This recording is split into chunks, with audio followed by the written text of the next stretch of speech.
ஒரு பெரிய வெளிச்சத்தை உங்க குடும்பத்துல கட்டளையிட போகிறார். எத்தனை பேர் இந்த வார்த்தைக்கு ஆமேன்னு சொல்றீங்க?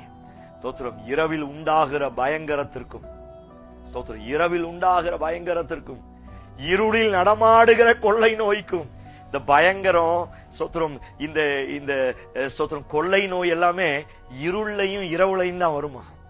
எந்த இடத்துல வெளிச்சம் இல்லையோ, எந்த இடத்துல ஸ்தோத்திரம் இருள் அதிகமா இருக்கிறதோ, அங்கதான் பயங்கரமும் கொள்ளை நோயும் உண்டாகிறது. என்னுடைய வாழ்க்கையிலே அநேக கொள்ளை நோய்க்கும், அநேக பயங்கரத்திற்கும், அநேக ஏமாற்றத்திற்கு காரணம் ஒன்னே ஒண்ணு, இருள். அவனுக்கு பேரே இருளின் அதிபதி, இருளின் கிரியை.